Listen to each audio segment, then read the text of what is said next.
परमेश्वर के धन्य नाम की महिमा हो। प्रभात मनन के सत्र 1488 में आप सभी का स्वागत बहुत ही विनम्रता के साथ करता हूं। आइए आज का मनन के लिए एक और बार हम पढ़ते हैं तीमुथियुस को भेजी गई पौलुस की दूसरी पत्री अध्याय 2 पद 12। यदि हम धीरज से सहते रहेंगे तो उसके साथ राज भी करेंगे, यदि हम उसका इनकार करेंगे तो वो भी हमारा इनकार करेगा। पढ़ी गई पद पर यदि ध्यान से देखेंगे तो आप 3 प्रकार के लोगों के बारे में निम्न पद में देख सकते हैं। उसमें 2 प्रकार के लोगों के बारे में स्पष्ट रूप में आप देख सकते हैं और एक विभाग के बारे में अनुमान लगा सकते हैं। पहला, धीरज से सहते रहने वाले लोग। दूसरा, धीरज से नहीं सहने वाले लोग। तीसरा, इनकार करने वाले लोग। पहला विभाग के बारे में हम काफी मनन कर चुके हैं। ये लोग विश्वास योग्य मसीही विश्वासी हैं जो किसी भी प्रकार की परेशानी के दरमियान भी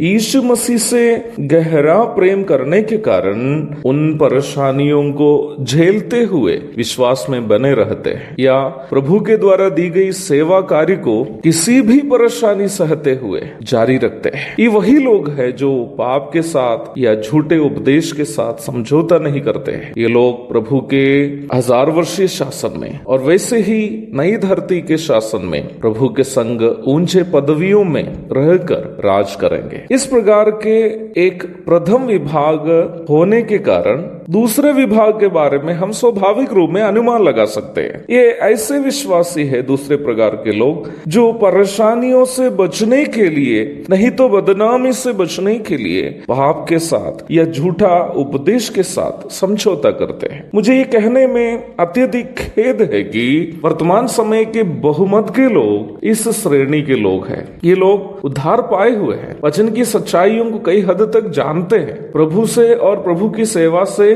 प्रेम भी करते हैं। अवसर मिलने के अनुसार कोई परेशानी की संभावना यदि नहीं हो तो प्रचार प्रसार और वचन की सेवा आदि में सहभागी होते हैं। अपनी आमदनी से प्रभु की सेवा के लिए अनुदान भी करते हैं। परंतु जहां भी कोई विपरीत परिस्थिति खड़ी हो जाती है, ये लोग समझौता करके अपने आप को बचाने की कोशिश करते हैं। ये लोग भी स्वर्ग अवश्य जाएंगे लेकिन जलते जलते जाएंगे। पहला कुरिन्थी 3:15 के अनुसार मैं बोल रहा हूं। मसीही विश्वासी का जीवन ये लोग बिताए, सुसमाचार प्रचारक या पास्टर के रूप में नाम कमाए, परंतु मसीह के न्यायासन में कामों को परखा गया, एक भी काम ऐसा नहीं निकला जो विश्वास योग्यता के साथ निभाया। सभी काम अपनी सुविधा के अनुसार अपने लिए ही किए थे। जब उन कामों का परख प्रभु की अग्निमय आंखों से परखे गए, सब जलकर राख बन गए। आगे की ओर ले चलने के लिए कुछ नहीं बचा। किसी ने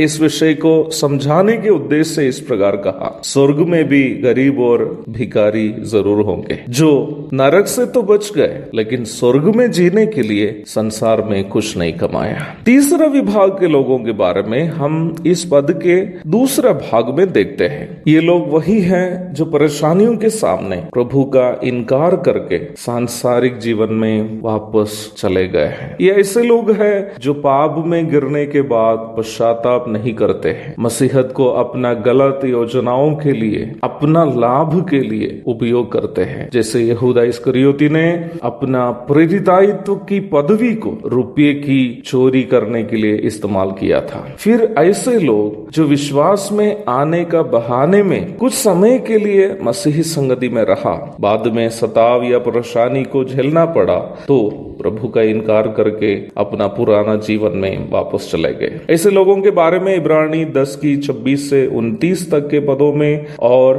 दूसरे पत्रस 2 की 20 से 22 तक के पदों में भी आप स्पष्ट रूप में देख सकते हैं। ऐसे लोगों के बारे में पद में बताया गया है कि प्रभु अपने स्वर्गीय पिता के सामने अर्थात सफेद सिंहासन के सामने उनका इनकार करेंगे, उन्हें आग की झील में डाल दिए जाएंगे। मत्ती अध्याय 7 पद 15 से 23 तक, 10 की 33, प्रकाशित वाक्य 20 की 11 से 15 तक। प्रेरित पौलुस पहला कुरिन्थी 2 की 14 से तीसरा अध्याय की 3 पद तक इन तीनों विभाग के लोगों के बारे में जिक्र किया है। पहला विभाग आत्मिक लोग अथवा स्पिरिचुअल पीपल है, जिसका जिक्र पहला कुरिन्थी 2:15 में, और दूसरा विभाग शारीरिक लोग अथवा कार्नल पीपल है जिसका जिक्र 3:1 से 3 पद तक, और तीसरा विभाग प्राकृतिक लोग अथवा नेचुरल पीपल है जिसका जिक्र पहला कुरिन्थी 2:14 में किया गया है। अंग्रेजी बाइबल में आप नेचुरल शब्द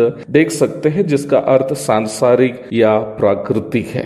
मुझे सुनने वाले प्रिय भाई बहनों, मेरी आशा है कि अपने आप को परखने के लिए आज का मनन हम सबकी मदद अवश्य करेगा। हम इन तीनों विभागों में किस विभाग में हैं? क्या हम आत्मिक लोग हैं जो कष्ट सहते हुए भी प्रभु के लिए, उपदेश के लिए, आत्मिक जीवन के लिए, सच्चाई के लिए खड़े रहते हैं, या हम दूसरे विभाग के विश्वासी है क्या जो परेशानियों के सामने उपदेश के साथ, पाप के साथ समझौता करते हैं? क्या हम वो तीसरा प्रकार के लोग हैं जो अभी तक वास्तव में उद्धार नहीं पाए हैं? यदि उद्धार नहीं पाए हैं, यीशु मसीह को अपने हृदय में बुलाकर पाप से पश्चाताप करके एक पवित्र जीवन बिताने का निर्णय आज ही लीजिए ताकि आपको बाद में पछताना नहीं पड़े। एक और शुभ दिन की धन्य कामनाओं के साथ आज का मनन का मैं यहाँ पूर्ण विराम करता हूँ। प्रभु आप सबको आशीष दे। आमीन।